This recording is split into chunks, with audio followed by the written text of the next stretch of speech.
Nós queremos cumprimentar a todos e a todas com uma boa tarde e que a graça e a paz do Senhor Jesus esteja presente em cada coração, trazendo o regozijo, trazendo a alegria de estarmos neste momento iniciando esse culto de adoração ao nosso Deus.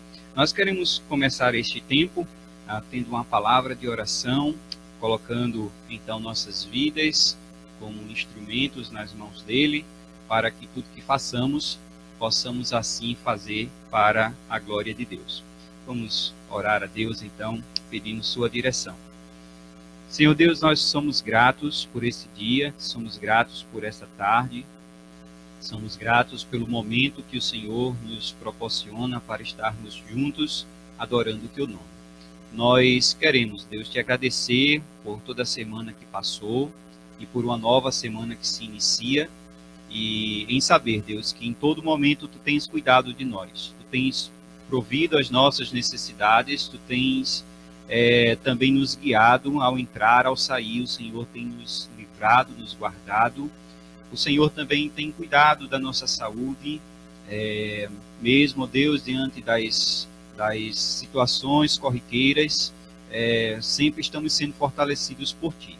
E Te somos gratos por tudo, Deus, mas acima de tudo, Te somos gratos pelo Teu grande amor para conosco, porque todos os benefícios que temos, primeiramente, vêm do Senhor, porque o Senhor nos ama, porque o Senhor nos quer junto a Ti como filhos Teus, como pessoas que desfrutem de uma comunhão íntima e sincera contigo.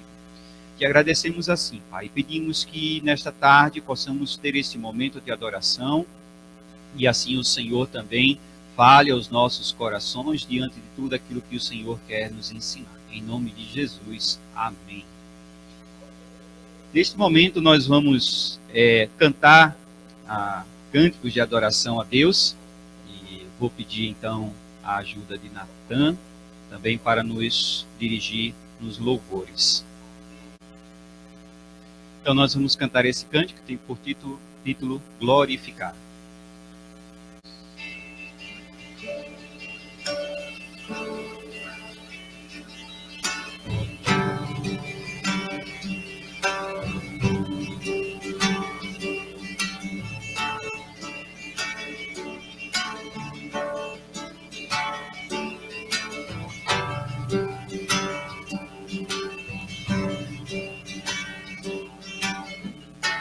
Cada canto deste mundo, cada passo ecoa seu amor, sua redenção. Sempre a mesma bandeira que não é sobre nós.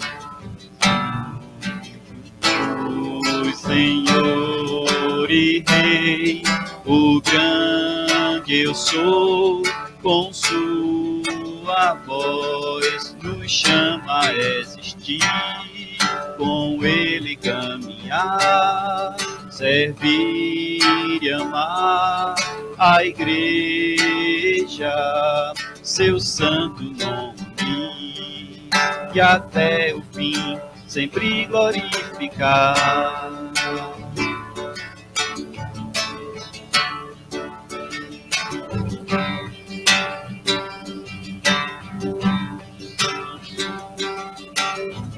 Tesouro em vasos frágeis, sua luz brilhou na escuridão. Em nossos corações, somos servos deste amor, mostrar o seu poder, graça que é apesar de nós, o grande eu sou, com sua voz nos chama a existir, com ele caminhar, servir e amar a igreja, seu santo nome, e até o fim sempre glorificar.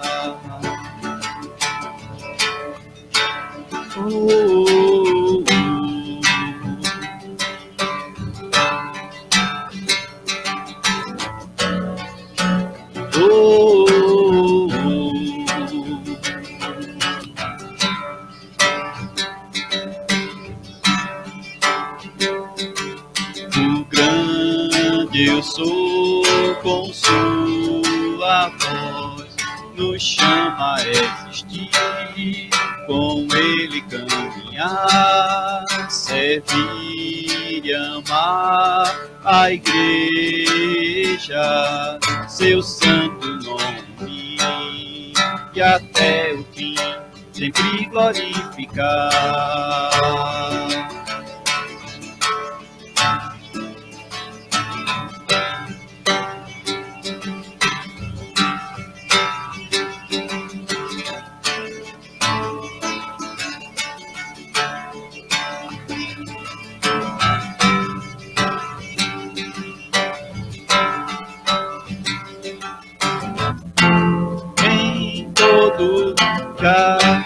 Cada expressão glorifica,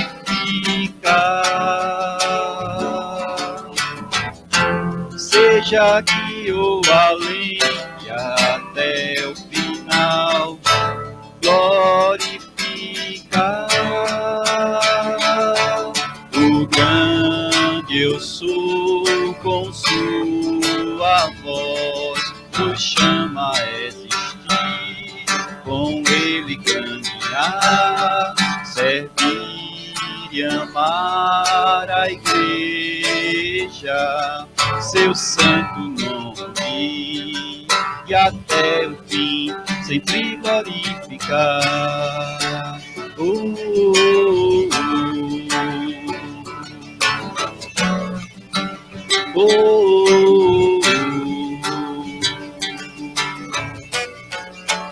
oh.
Entre nós.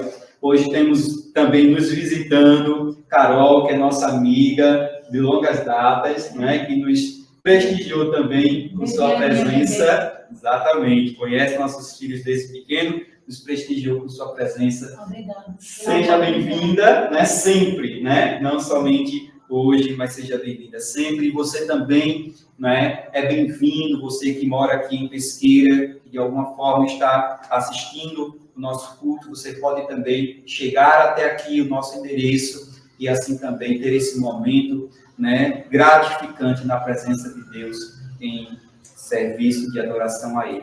Dando continuidade, nós vamos fazer a leitura da palavra de Deus no Salmo 125. Salmo 125.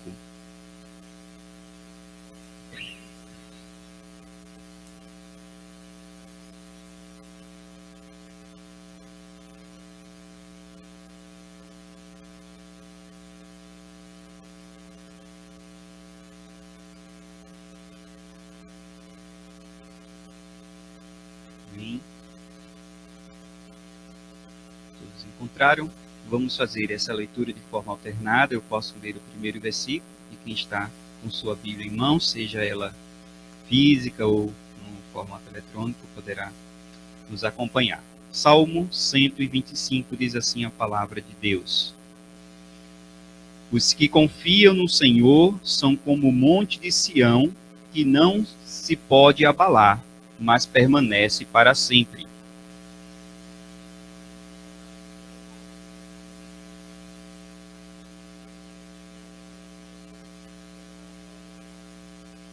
O cetro dos ímpios não prevalecerá sobre a terra dada aos justos. Se assim fosse, até os justos praticariam a injustiça.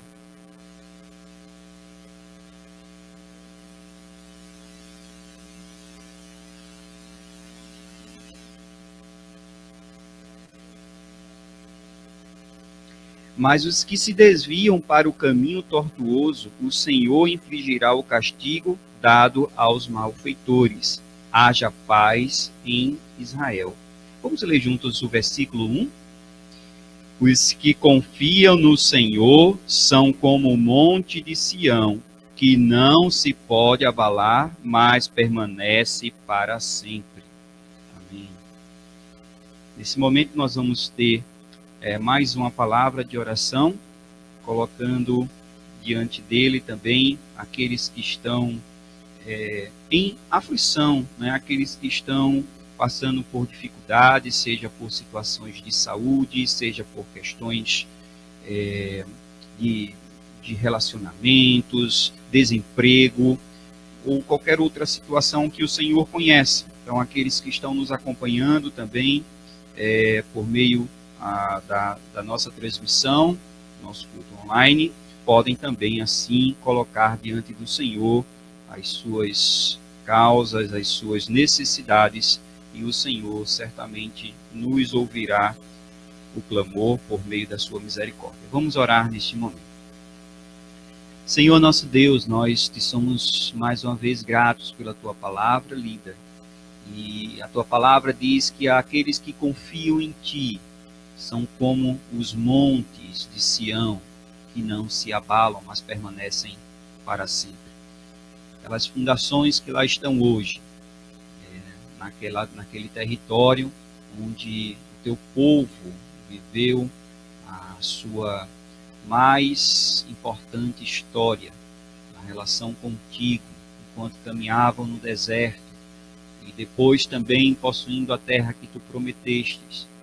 E assim, ó Deus, esses acidentes geográficos estão lá até hoje, mesmo sabendo que são coisas passageiras, mas diante de gerações, lá eles têm estado firmados.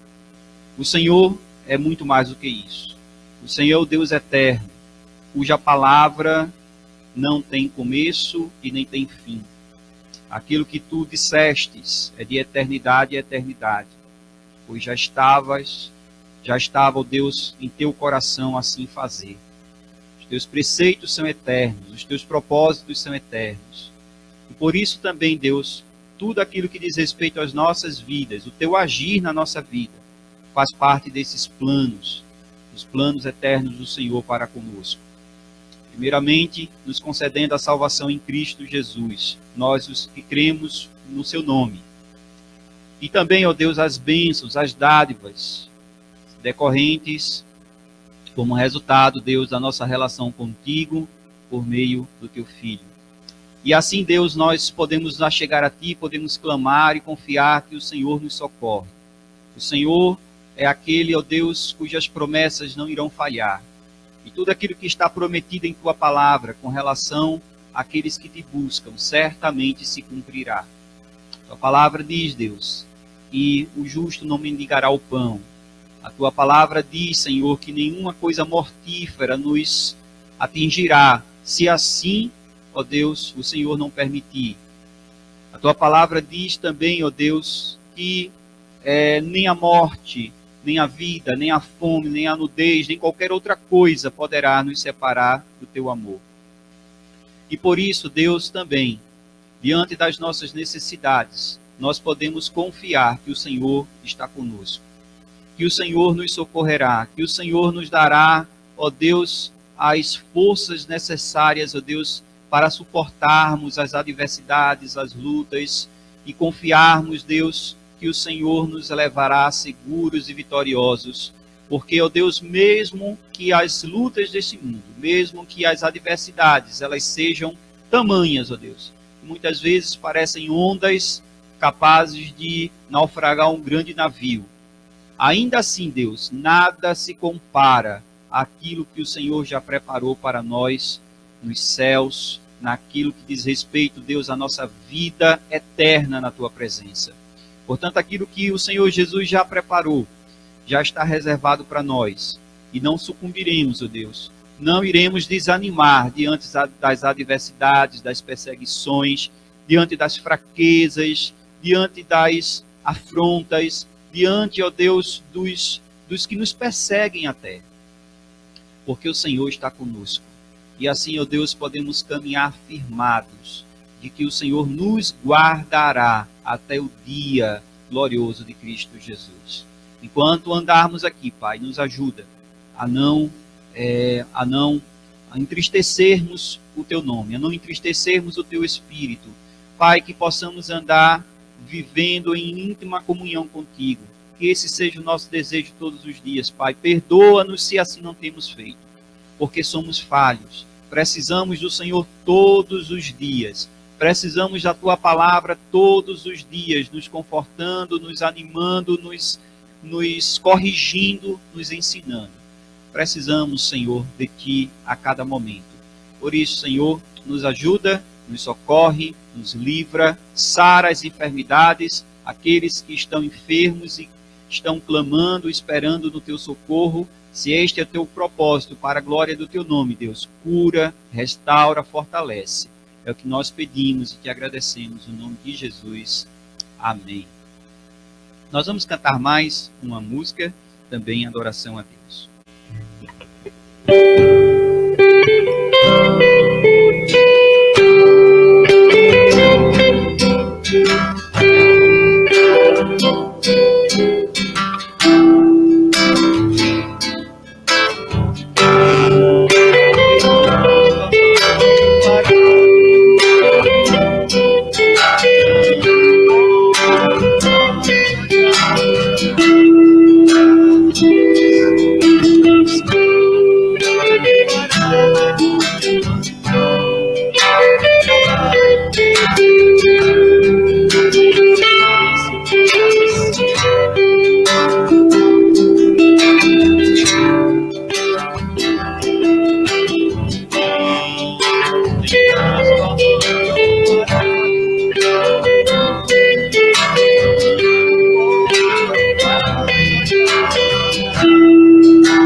Neste momento nós vamos estar meditando na palavra do Senhor e nós estaremos dando continuidade a uma série de mensagens que temos assim buscado compreender à luz da palavra de Deus como desafios para a igreja do Senhor.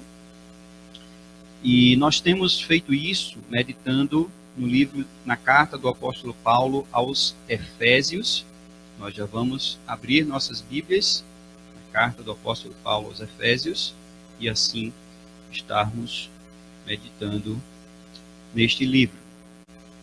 Então nós temos, não é assim meditado, nós já temos pensado, a nossa primeira série, ela compreendeu, o tema foi chamados para servir, e dentro desse tema, nós tivemos alguns subtemas, né, onde pensamos sobre os primeiros chamados, onde também falamos sobre a continuidade do chamado, pensando a partir do momento em que o Senhor Jesus chama os seus 12 apóstolos, aliás, inicia o seu ministério, chama os seus 12 apóstolos e assim institui também a sua igreja.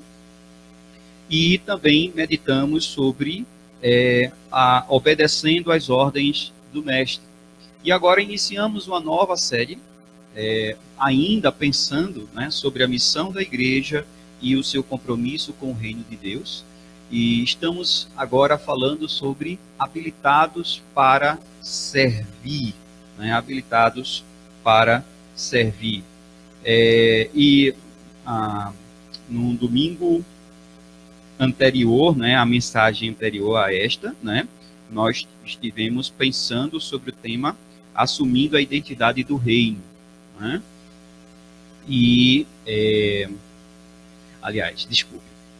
Pensamos sobre compreendendo o processo, né? E aí nós vimos algumas verdades também aplicadas à nossa vida como partes da Igreja de Cristo, como membros da Igreja de Cristo, e também a igreja como corpo neste entendimento e nesse envolvimento. E hoje nós estaremos pensando então sobre este tema, assumindo a identidade do reino. E para a nossa leitura, estaremos meditando no livro de Efésios, então na carta de Efésios, no capítulo 4. Efésios, capítulo 4.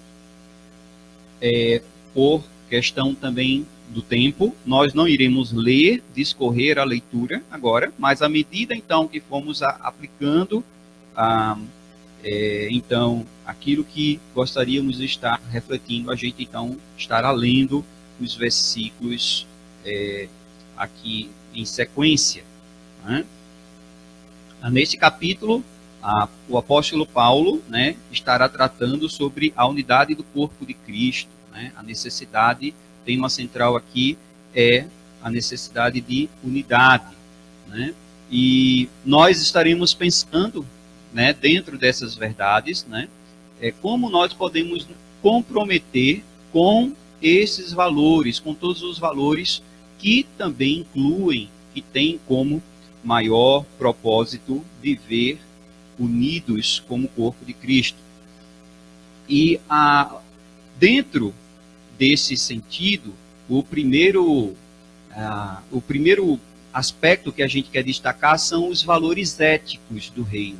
O reino de Deus, ele é composto de valores. E o que primeiro podemos ver aqui destacado no texto são os valores éticos do reino.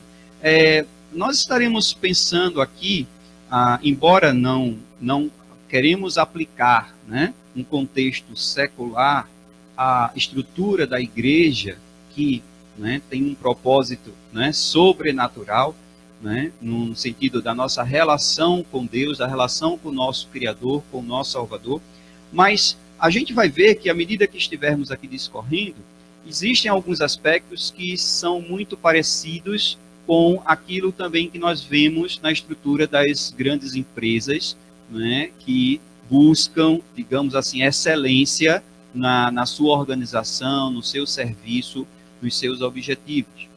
Então, para que sejamos comprometidos, né, com a identidade do reino, como falamos, é necessário primeiro observarmos os valores, exatamente os valores do reino de Deus. E os primeiros valores são os valores éticos. Nos versículos 1 e 2, nós lemos o seguinte: como prisioneiro do Senhor, rogo-lhe que vivam de maneira digna da vocação que receberam, sejam completamente humildes e dóceis, e sejam pacientes, suportando uns aos outros em amor. Primeira coisa que nós vemos o apóstolo Paulo destacar aqui é a sua condição, né? Ele diz, como prisioneiro do Senhor. De fato, o apóstolo Paulo, ele se via como estando preso a Cristo Jesus, tendo o Senhor Jesus como seu mestre, como aquele que tinha ali todo o poder e autoridade sobre ele. Naquele tempo, era comum, dentro do sistema romano, né, quando iria se conduzir um preso de um lugar para outro, para que ele pudesse assim ser inquirido, para que também ele pudesse ser levado para os lugares adequados para o aprisionamento, ou quando se dava situações de aprisionamento em domicílio, era comum se colocar um guarda, um soldado, alguém de autoridade ali, aprisionado ao prisioneiro, de certa forma. Ele ficava acorrentado, né, ligado por correntes. Isso era uma maneira de evitar, né, que aquele preso esboçasse qualquer situação de fuga, não é? Enfim, era uma forma que eles mantinham ali sob total controle o preso. E Paulo diz, olha, eu sou prisioneiro do Senhor, né? De fato, ele entende que ele estava ligado a Cristo de uma maneira que agora já nada mais poderia tirá-lo do domínio de Cristo sobre sua vida. Ele estava sujeito a Cristo, né? Mas, claro, aqui também ele está falando de uma condição também física. De fato, ele estava preso quando ele escreve aqui, né? Em outro momento ele vai falar num aspecto mais figurado, mas aqui ele de fato estava preso, né? E ele traz essa verdade como prisioneiro do Senhor, porque ele estava preso exatamente porque ele era um seguidor de Cristo Jesus, ele era apóstolo do Senhor Jesus, ele estava anunciando as boas novas e, em razão disto, né, por conta das perseguições que já estava sendo instaurada, né, desenvolvida ali sobre os cristãos, o apóstolo não ficou de fora, né? Então ele foi aprisionado por esta razão e agora ele diz: como prisioneiro do Senhor, rogo-lhes que vivam de maneira digna da vocação que receberam. A palavra aqui, né, rogo-lhes, né, é uma expressão que traz a um peso, né, de não somente apelar por um sentido meramente, vamos dizer assim, meramente formal, né? Não, o apóstolo ele estava ali apelando, né, às mentes, corações dos seus ouvintes, para que eles se lembrassem da vocação que receberam. Que vocação é essa? É a que ele fala, né, nos capítulos anteriores, como por exemplo, no capítulo 2, no capítulo 3, né, quando ele vai dizer, né, que nós fomos chamados, né, nós fomos assim eleitos por Deus antes da fundação do mundo para que sejamos conforme a imagem do seu Filho Jesus. Então o apóstolo Paulo está falando dessa vocação, do chamado que recebemos primeiro, né, para sermos filhos de Deus. E isto não por qualquer mérito humano, mas sim por meio da graça de Deus, o favor que não merecíamos e Deus, por seu amor eterno, estendeu a nós. E aí ele diz, olha, por esta vocação que vocês foram chamados, mas também a vocação que inclui cada salvo justamente no corpo de Cristo. Cristo como sendo a pedra principal e a igreja como sendo o edifício que é edificada sobre ele. E desta forma, né, nós também fomos chamados para participarmos da igreja como parte do corpo de Cristo Jesus. Então, o primeiro valor, né, que nós vemos aqui é o valor, como ele diz no versículo seguinte, do qual recebe o nome toda a família, desculpe, li aqui o versículo errado. Como prisioneiros do Senhor, rogo-lhes que vivam de maneira digna da vocação que receberam. Sejam completamente humildes e dóceis. Então, o primeiro valor que se destaca aqui é a humildade. A humildade é uma marca que deve estar presente em todo aquele que é nascido em Cristo Jesus. A todo aquele que busca viver em semelhança a Cristo, a todo aquele que se identifica como filho de Deus. Então, humildade aqui é também sinônimo de simplicidade, de ser simples no seu modo de viver. Não aquela ideia de pobreza, né? Como uma forma ascética, como uma forma, eu vou abdicar, eu vou abrir mão de tudo que eu tenho para viver uma vida inteiramente dedicada a Deus. Não estou dizendo que alguém que tenha escolhido fazer assim tenha feito de forma errônea ou errada, né? Mas não é isso também que Deus está pedindo de nós, né? Que a gente se despoje tudo que a gente tem para vivermos uma vida de mendigante. Não é isso. Mas é no sentido de fato, não sermos apegados às coisas que atraem, que prendem o homem a esse mundo, né? Seja as riquezas, sejam as questões das relações humanas, sejam as questões das ambições, no sentido de títulos, daquilo que a gente pode alcançar.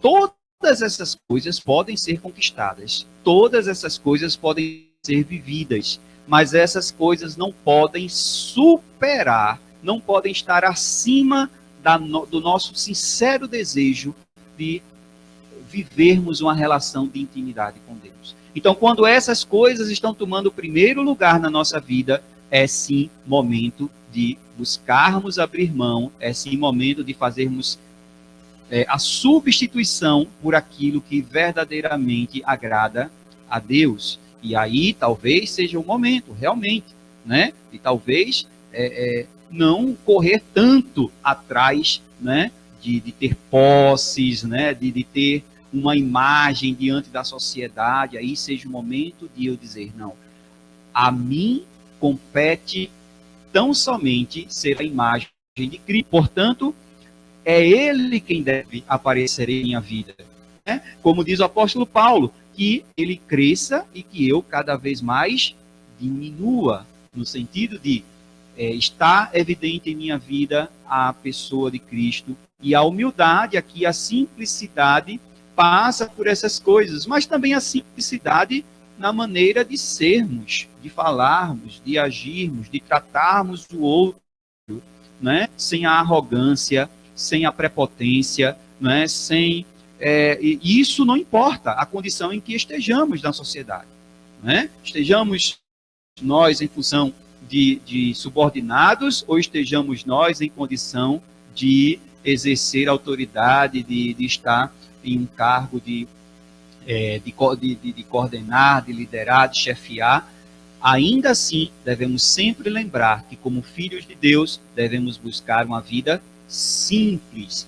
Outra virtude que ele fala aqui, né, é sermos também pacientes. A palavra paciente também aqui de ter o sentido de mansidão, de sermos mansos, de sermos pacientes, né?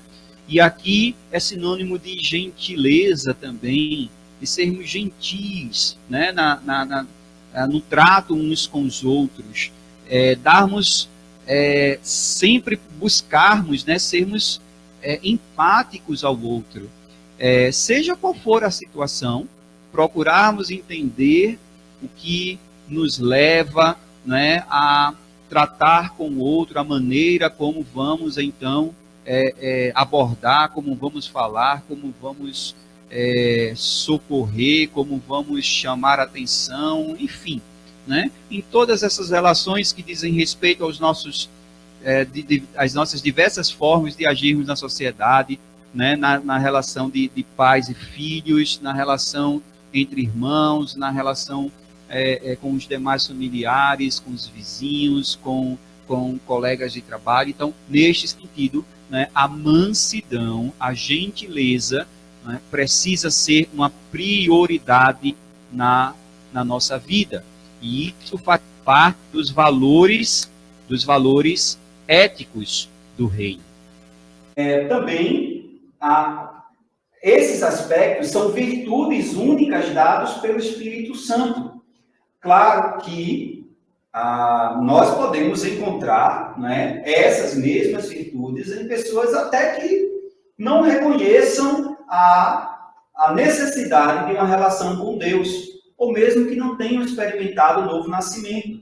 Mas no que diz respeito para a promoção do reino de Deus, no que diz respeito àquilo que vai impactar aqueles que estão inseridos no reino, ou aqueles que estão sendo convidados ao reino, é necessário que haja, sim, a intervenção do Espírito Santo de Deus, porque é pelo fruto do Espírito que nós vamos manifestar isso de forma sincera, de forma objetiva, de forma em que o alvo seja sempre glorificar a Deus, né? Nós cantamos isto, né? Em todo lugar, em toda situação, seja sempre glorificar. Ou seja, quando eu estiver, né, praticando a simplicidade, a mansidão, a gentileza, a humildade, eu não estou buscando isso para a minha própria glória, mas o Espírito de Deus me conscientiza, me deixa ciente de que isso são coisas que eu devo praticar primeiro, né? Porque Deus me amou primeiro. Ele já demonstrou tudo isso para comigo. Todos os dias, né, eu estou experimentando da mansidão de Deus, porque Ele é manso, né? Se Ele fosse agir tão somente pela sua justiça, eu já não existiria. Nós já não existiríamos, porque, né, a sua fúria pelo pecado, e eu, enquanto ser pecador, já estaria, né, aniquilado de sua presença. Mas Deus, todos os dias, tem nos socorrido, tem nos abençoado, tem nos provido, porque Ele é manso, porque Ele é gentil, mesmo até com aquele que caminha longe dos seus caminhos. A palavra de Deus mesmo diz que Ele é aquele que faz nascer o sol sobre justos e injustos. Então, os benefícios da graça comum de Deus está estendida a todos os homens. Todos os homens são beneficiados pela graça de Deus, mesmo que não reconheçam, mesmo que não saibam agradecer. Porém, existe algo da gentileza, da mansidão de Deus que é muito mais profunda. E isso se traduz pela obra que Cristo fez na cruz do Calvário.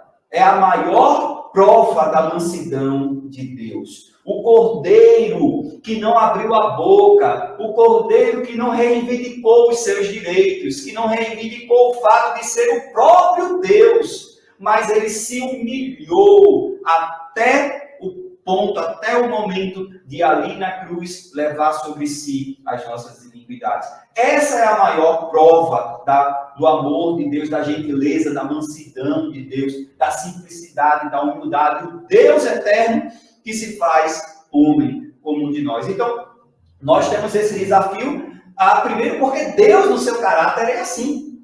Né? Então, Ele nos abençoa todos os dias com o aspecto do seu caráter. E nós também precisamos viver assim, porque nós somos beneficiados por esta graça, por este amor. Nós que temos a presença do Espírito Santo de Deus, se assim já nascemos de novo, se já experimentamos o novo nascimento em Cristo, o Espírito Santo de Deus habita em nós e Ele é o nosso auxílio. Gálatas capítulo 5, versículo 22. Gálatas está antes de Efésios, né? Gálatas capítulo 5 e o versículo 22 nos diz o seguinte: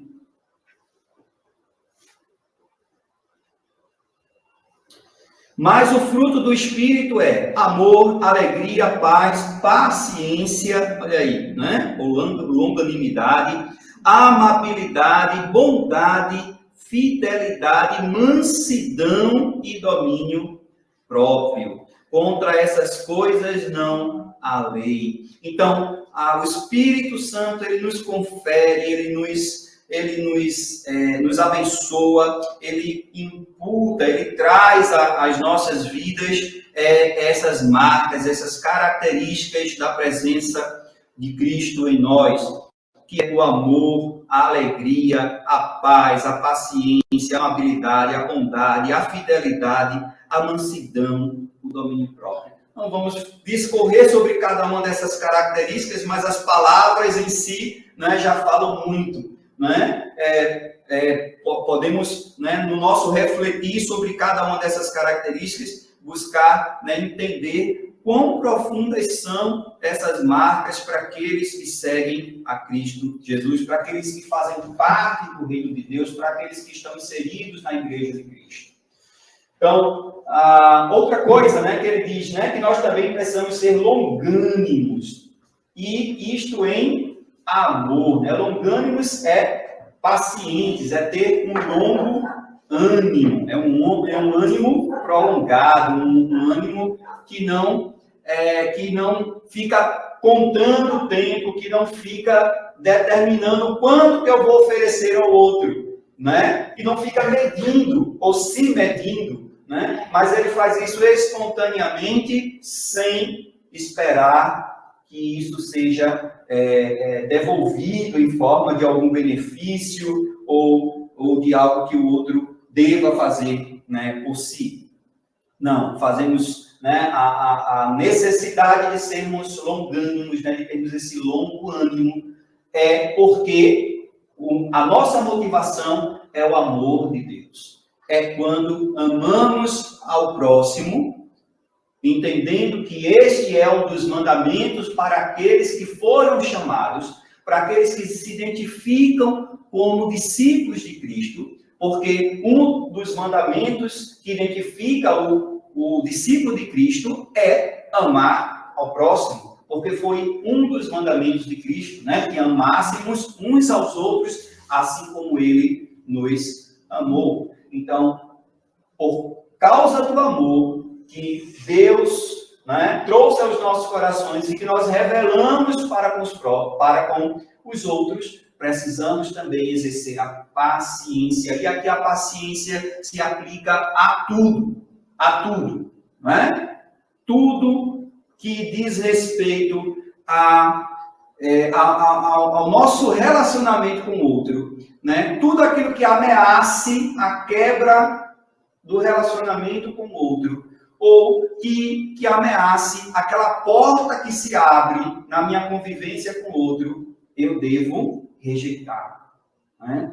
Por quê? Porque eu preciso preservar o vínculo que é o amor de Deus. E por conta disso eu preciso ser paciente. E aqui, paciência com tudo, né? Paciência com digamos assim, os desvios de conduta, paciência, às vezes, com aquela personalidade mais impetuosa, mais forte, muitas vezes, né? Crítica, não é? Muitas vezes aquelas pessoas que as palavras são ácidas, né? Então, é diante dessas situações que precisamos exercer a longanimidade.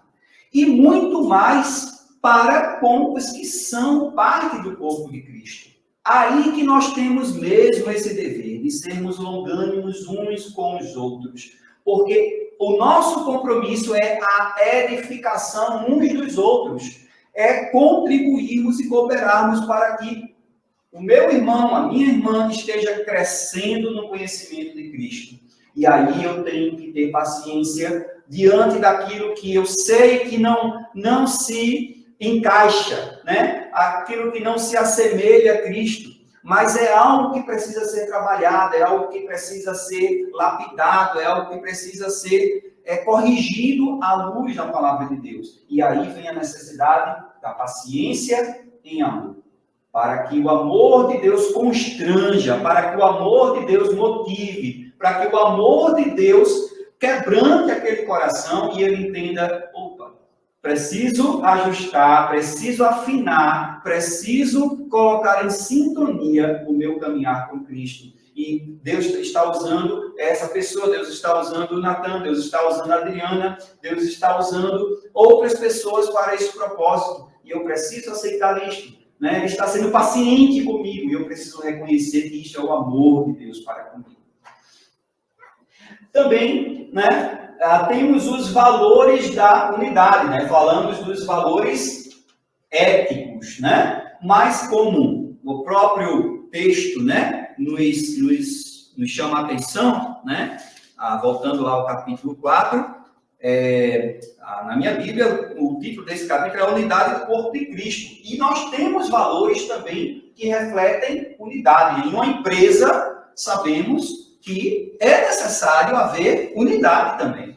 Existem diversidades, né, no quesito, né, de cada pessoa, de suas escolhas, de suas origens, né, de suas crenças, enfim. Né? Mas no que diz respeito a alcançar o objetivo daquela empresa, é necessário haver unidade. Né? Os empregados, as pessoas que estão ali trabalhando, seja na gestão, ou na administração, ou na execução de tarefas, elas precisam ter uma visão. E eles precisam estar unidos nessa visão. Caso contrário, as coisas não irão serem construídas, né, da forma que realmente se planejou. E, em algum momento, isso trará prejuízos para o desenvolvimento daquela empresa. O corpo de Cristo não é diferente. Né? É necessário também haver unidade, nós precisamos assumir esses valores. Efésios capítulo 4, versículo 3, diz o seguinte: façam todo o esforço para conservar a unidade do Espírito pelo vínculo da paz. Então ele diz aqui, olha, façam todo esforço, né? E aqui é realmente usarmos todas as nossas forças e habilidades. Tudo aquilo que temos dado por Deus na nossa formação enquanto seres, né, enquanto pessoas. Então, tudo aquilo que a gente recebeu e que a gente pode desenvolver para que o reino de Deus assim também, né, esteja sendo expandido aos corações. E no sentido de, né, mantermos justamente este vínculo, mantermos essa unidade, eu preciso usar tudo isso como um esforço para a preservação, né, da unidade.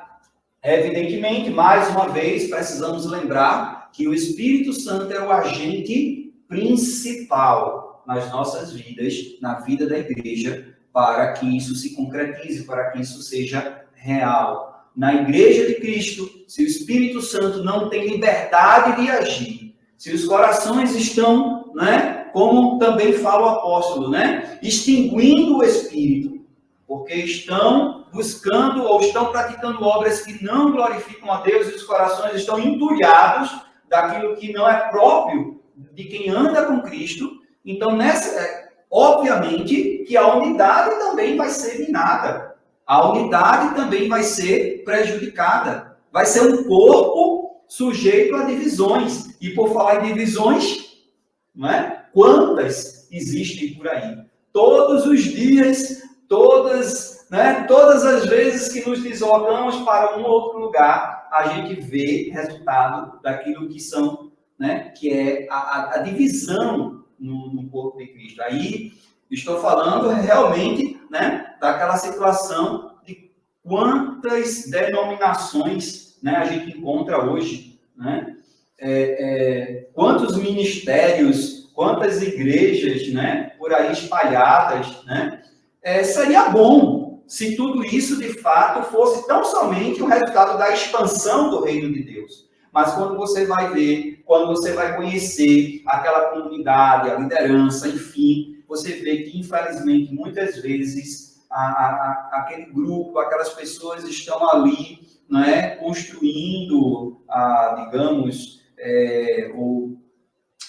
desenvolvendo ali aquela comunidade por conta de divisões. Né? Porque era de um grupo maior, era de um grupo, né, que já estava presente há mais tempo ali naquela cidade, naquele lugar, mas por falta de unidade, o corpo se divide e, infelizmente, né, isso não é saudável, isso não é bom para o corpo de Cristo. Mas precisamos manter a unidade, né? Como ele diz aqui, né? O que é o vínculo? O que é o ligamento? Né? O que faz com que essa unidade ela se mantenha? É o quê? A paz. Mas não é qualquer paz.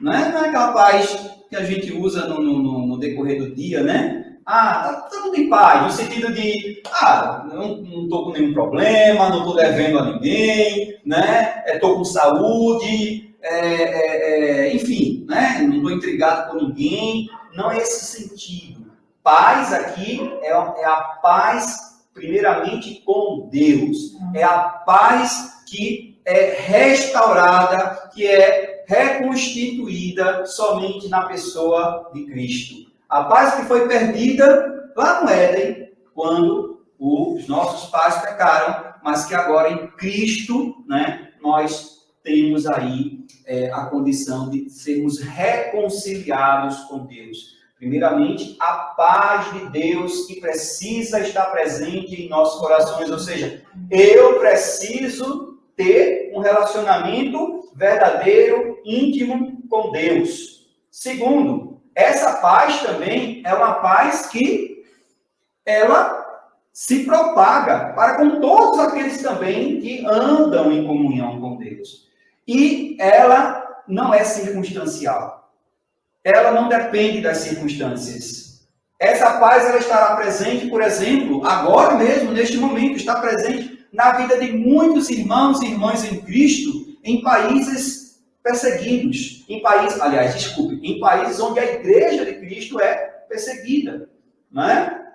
Aqui a gente não vai citar, por questões já que estamos também online, a gente tem que ter esse cuidado, né? Mas as redes sociais estão aí divulgando frequentemente, né? Países onde, por conta do sistema de governo, por sistema por conta de religiões que dominam aquela cultura, se opõem ao cristianismo e, de uma forma desregrada, de uma forma desrespeitosa, de uma forma intolerante, né, perseguem os cristãos, queimam igrejas, matam, né, famílias inteiras, aprisionam lideranças, pastores, sacerdotes, né, que isso não só acontece com a igreja evangélica protestante, também acontece também com a igreja cristã católica em muitos países também. Então, o cristianismo como um todo, né, é perseguido em muitos lugares. Mesmo assim, se formos ter a oportunidade de conversar com essas pessoas, de ouvir delas como que os seus corações estão diante de tudo isso, nós vamos ouvir aquilo que certamente surpreenderia muitos. Estão em paz. Estão em paz, porque sabem que estão sendo perseguidos, porque eles estão vivendo uma verdadeira e autêntica relação com Deus por meio de Cristo Jesus. E eles sabem que quando tudo isso passar, eles estarão eternamente seguros nos braços do Pai. Então, isso é algo, né, que não se traduz nas circunstâncias, a paz. Então, precisamos desse ligamento, precisamos desse vínculo, né, que nos una uns aos outros. E também temos os valores motivacionais. Efésios capítulo 4, dos versículos 4 a 6. Efésios 4, dos versículos 4 a 6. Diz o seguinte: há um só corpo e um só espírito, assim como a esperança para a qual vocês foram chamados é uma só. Há um só Senhor, uma só fé, um só batismo. Um só Deus e Pai de todos, que é sobre todos, por meio de todos e em todos. Esta afirmação, né, é algo que está, digamos assim, entrelaçado e indivisível com o cerne, né, da Igreja de Cristo desde os primórdios, desde sua fundação, desde o momento em que Cristo instituiu a sua igreja. Isso aqui faz parte do credo, da afirmação dos primeiros crentes em Cristo Jesus. A certeza de que, né, repetindo, há um só corpo e um só espírito. Há um único corpo que é construído, instituído e mantido sobre a rocha que é Cristo. Ele é o cabeça, e todo aquele que dele é nascido, todo aquele que experimentou nele o novo nascimento, está unido a ele indivisivelmente, né? Ou seja, não há como ser separado mais. Estando em Cristo, nada mais nos separa dele. E isto não é somente o fato de estarmos ligados por pertencermos a Ele, né, por Ele ter nos comprado, por Ele ter pago o preço, né, pelas nossas vidas, pela nossa redenção, mas é porque isso nos mantém vivos. E aqui, né, o fato de termos um só Espírito, o Espírito de Deus habitando em nós, e sendo Ele, como falamos em mensagem anterior, sendo o Espírito de Deus a confirmação, o selo de que pertencemos a Ele. E isto, né, o Espírito de Deus sendo o selo, sendo a confirmação, é uma garantia para nós que cremos, e é uma certeza também de que não seremos confundidos quando nos apresentarmos diante dele. Né? Nós não seremos tratados como um daqueles que ele dirá: apartai-vos de mim, malditos, porque eu não vos conheço. Apartai-vos de mim para o fogo eterno. Porque a marca, o vínculo, né? Aquilo que nos liga a ele, que é o Espírito Santo, estará ali presente na vida desse crente, dessa crente em Cristo Jesus. Então, temos pertencemos a um só corpo, a um só Espírito, assim como a esperança para a qual vocês foram chamados é uma só. Nós não temos várias esperanças. Nós temos uma única esperança. E a nossa esperança se chama Jesus Cristo. Ele é a nossa esperança. Ele é a certeza de todas as bênçãos celestiais que já nos foram prometidas. Ele é a garantia, não é? De que tudo aquilo que ele conquistou na cruz do Calvário, quando venceu a morte, quando venceu o pecado, quando venceu a Satanás e todas as suas hostes, tudo aquilo que é resultado da nossa relação com Deus e tudo aquilo que está preparado já nos céus é por meio de Cristo Jesus. Então, nós temos essa certeza, né, de que a nossa esperança é uma só. Cristo é a nossa esperança. E a nossa esperança é a vida eterna. Porque Ele é a vida, né? Ele é a fonte de vida. E ligados a Ele, sabemos que desfrutamos já hoje da vida eterna. E mesmo que quando morrermos, como Ele é a nossa esperança, Ele que morreu, mas ressuscitou. Semelhantemente também ressuscitaremos. Então, morremos com Ele para o pecado, ressuscitaremos com Ele para eternamente estarmos, né, na sua presença. Já nascemos com Ele porque somos novas criaturas, mas mesmo que a morte física nos alcance, ainda assim ela não nos deterá, porque Ele venceu a morte, Ele provou que Ele tem poder sobre a morte, e semelhantemente nós também ressuscitaremos. Então, em tudo, Ele é a nossa esperança. Então, só temos uma esperança, não são várias esperanças. Portanto, aqui há um conflito, há uma dualidade, né? É algo, né, como se diz, né, de dois extremos, é algo axiomático, né? Quando a gente ouve muitas pessoas, mas há vários caminhos que conduzem aos céus, há vários caminhos que conduzem a Deus. Não. Não sou eu que estou dizendo, é a própria palavra que diz, só há uma esperança.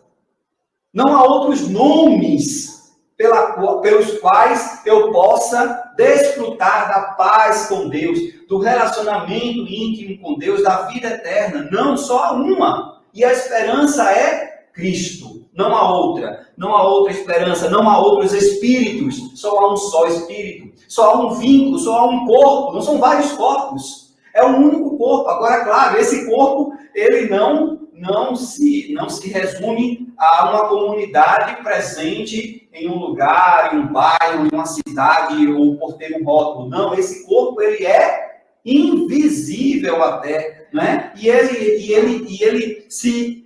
é desde que, né, temos a igreja ali estabelecida até quando Cristo voltar. Então, reúne todos os salvos em Cristo Jesus por meio da fé nele. Claro, aqui estamos falando da igreja, mas isso também inclui todos os que morreram na esperança do Messias, na esperança de que Cristo viria para nos resgatar. E aqui estão incluídos, né, todas aquelas pessoas ali, né, do Velho Testamento que guardaram a sua fé em Cristo Jesus. Então, neste sentido, há um só corpo, não vários corpos, não vários espíritos, não várias esperanças, né?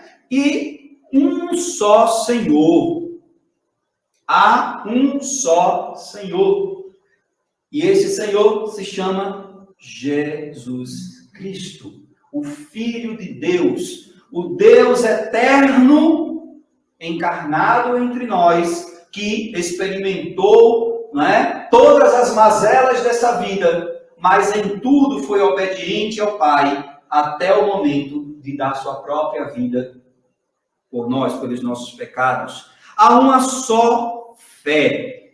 E aqui também, mais uma vez, contraria, não é, aquilo que popularmente nós ouvimos aí, muitas vezes, né, falados de cima de púlpitos, né? Quando diz que a fé, né? E a fé é exaltada de uma forma, né, como que tivéssemos o controle como se nós usufruíssemos e nós também tivéssemos o domínio, porque ela é nossa, a minha fé, né? A minha fé fez isso, a minha fé fez aquilo, né? Não, não.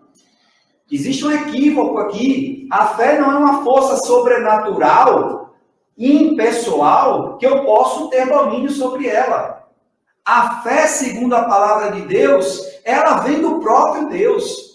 Ela é imputada, ela é depositada nos nossos corações pela vontade soberana de Deus. Porque Deus quis fazer assim. Porque sem fé é impossível agradar a Deus. Então, se Deus quer que eu tenha uma relação íntima com Ele, se Deus quer que eu desfrute da paz com Ele, eu preciso da fé. Mas não a minha fé.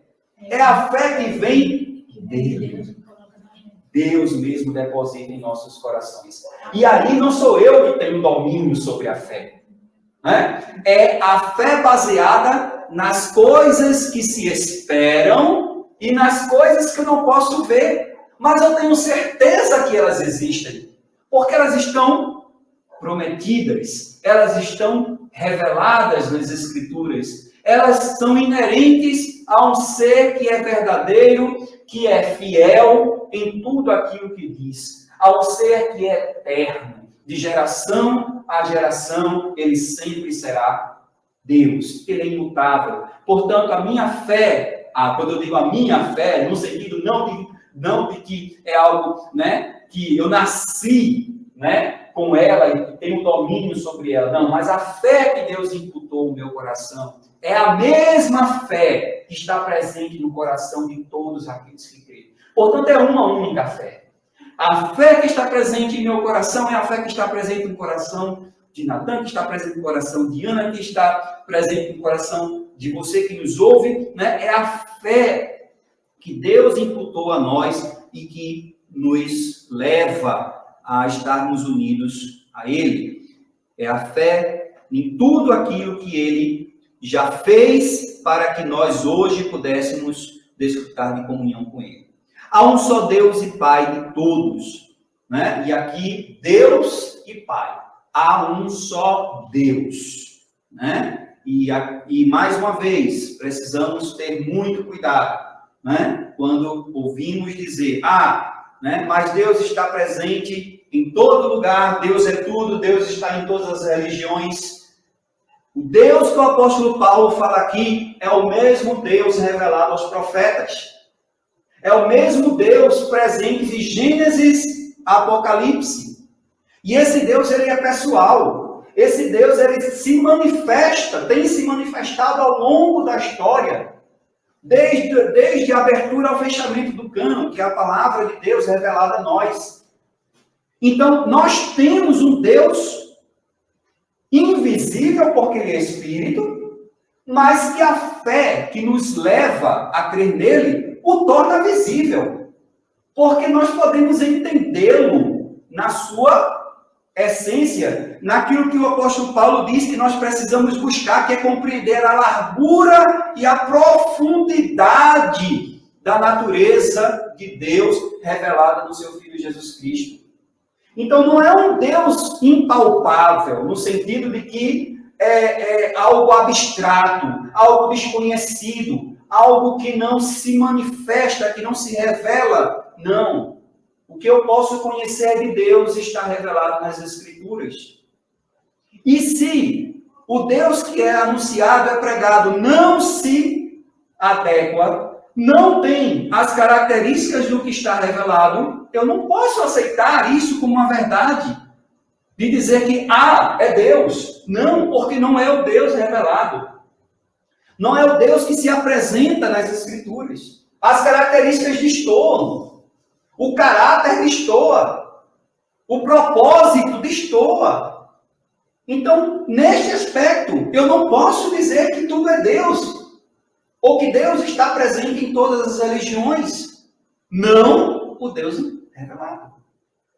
Sim, divindades são construídas, são elaboradas, são pensadas ou manifestadas de diversas maneiras. mas o Deus eterno, o Deus que domina sobre todas as coisas, aquele que é o Pai dos Espíritos, como diz as Escrituras, ele é único. Só há um Deus. E o apóstolo, ele está sendo assertivo quando ele diz isso. Há um só Deus e Pai de todos. E Pai de todos, aqui, mais uma vez, precisamos estar em harmonia com a palavra de Deus. Deus é o Criador de todos os seres vivos, de todas as coisas que existem nos céus e na terra. Evangelho de João, capítulo 1, diz isto, né? E o Verbo era Deus, e o Verbo se fez carne, né? Então, todas as coisas existem por meio dele, e sem ele nada do que foi feito se fez. Ele está falando da revelação de Deus na pessoa de Cristo.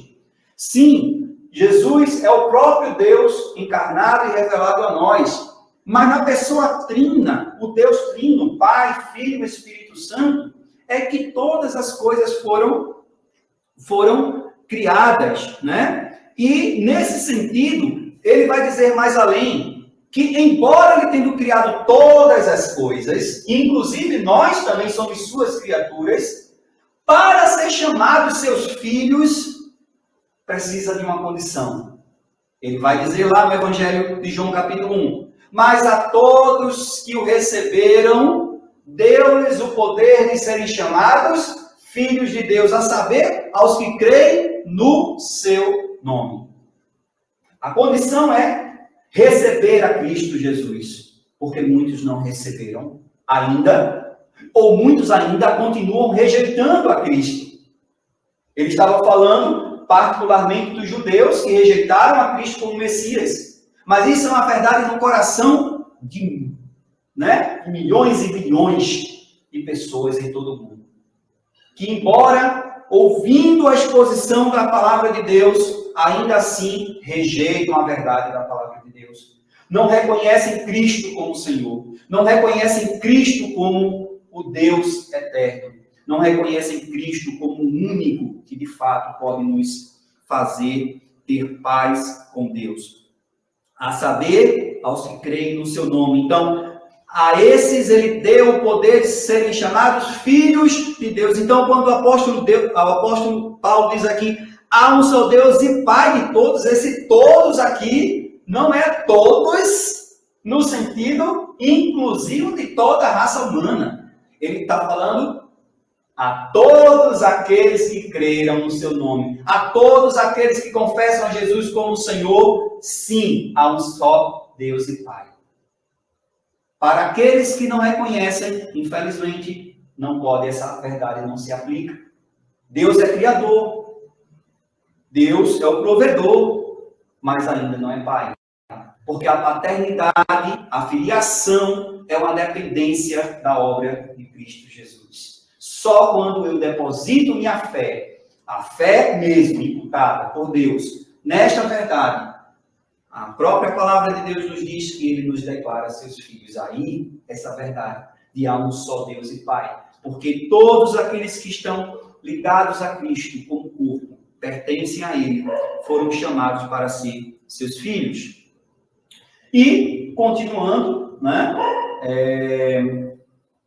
então, falamos aqui sobre os valores da unidade, falamos sobre os valores motivacionais, o que é que nos motiva a nos comprometermos com o reino de Deus. É justamente isso, é que temos esta unidade com Deus, com o Pai, com o seu Espírito, com o Filho, que é a nossa esperança. Temos a unidade do próprio corpo, que é a igreja do Senhor. Há um só Deus e Pai de todos, que é sobre todos, por meio de todos e em todos. Então, Deus está sobre todos porque Ele é soberano. Deus também é por meio de todos e em todos, porque Ele também age em nós, Ele age em nossas vidas. Ele nos usa também como instrumentos para a edificação de outros, para que outros também sejam alcançados pela graça e pelo amor de Deus. Por isso precisamos desses valores, para que outros também sejam envolvidos pelo amor de Deus. Sejam convidados também a pertencer, não é, à igreja do Senhor Jesus Cristo. Então, esses valores precisam estar presentes na vida de todo aquele que crê em Jesus Cristo. Esse é o nosso desafio. Então, neste sentido, né, habilitados para servir, assumindo a identidade do reino, precisamos buscar compromisso com os valores do reino. Os valores éticos, os valores da unidade e também os valores motivacionais. Que sejamos, né, éticos no nosso proceder, uns com os outros, né, na humildade, na mansidão, na longanimidade, lembrando que isto só é possível porque o Espírito Santo de Deus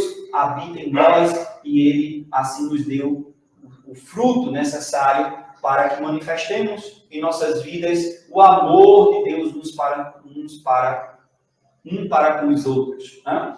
E também os valores da unidade. É necessário, de fato, para se alcançar os objetivos do reino, é necessário estarmos unidos. Portanto, né, a divisão, a discórdia, a desavença, o desentendimento. Mais adiante a gente vai ver outros aspectos que o apóstolo também vai exortar, né, a que não esteja presente entre nós, justamente para que preservemos esses valores, para que esses valores sejam preservados. E os valores que nos motivam, né? É a nossa motivação diária, né? Cada dia que acordamos e dormimos, lembrarmos disto, né? Que temos aqui um tríplice relacionamento, né? Onde o Pai, o Filho e o Espírito Santo estão agindo continuamente, constantemente em nossas vidas. Estamos unidos a Ele e nada pode nos desviar dessa verdade.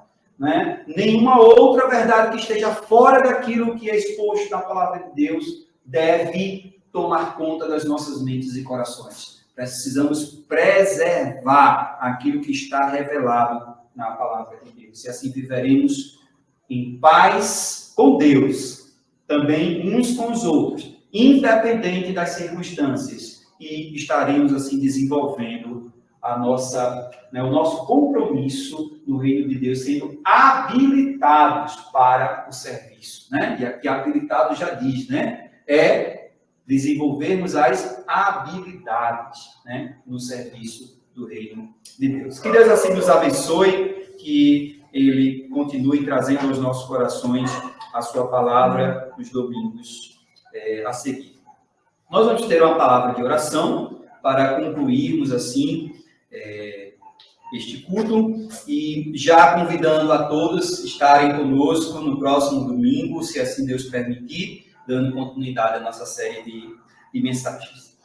Onde você está mesmo, curve suas cabeças, vamos assim orar, entregando toda essa semana nas mãos do Senhor. Deus, damos graças a Ti pelo tempo que tivemos de adoração a Ti, de estudo da Tua Palavra, sendo ensinados, exortados, desafiados. Pai, ajuda-nos a desenvolvermos esses valores tão necessários ao nosso caminhar contigo, para que possamos, ó Deus, assim, termos o compromisso como membros do teu corpo e também estando ligados uns aos outros, no compromisso que temos na edificação mútua, para que o teu corpo cresça, para que assim, ó Deus, a tua igreja, ela seja cada dia mais fortalecida e santificada, e que o vínculo da paz, o teu amor que nos envolve, seja de fato, ó Deus, a liga, seja este ponto de tensão que jamais poderá ser desfeito por qualquer situação ou circunstância dessa vida.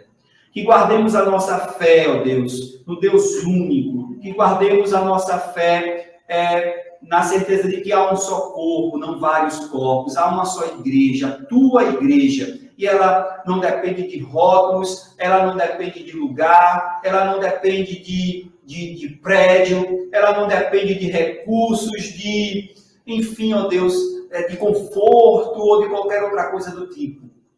Ela depende tão somente, ó Deus, do amor que nos une uns aos outros, para que possamos viver a plenitude da presença do Teu Espírito em nossas vidas e da manifestação do Teu ser em nós. Senhor Deus, que assim possamos buscar a cada dia, ó Deus, guardar essas verdades, preservando o vínculo da paz e não deixando que nenhum vento de doutrina contrária à Tua palavra venha nos desviar, Senhor, daquilo que o Senhor já nos ensinou, daquilo que o Senhor já nos revelou.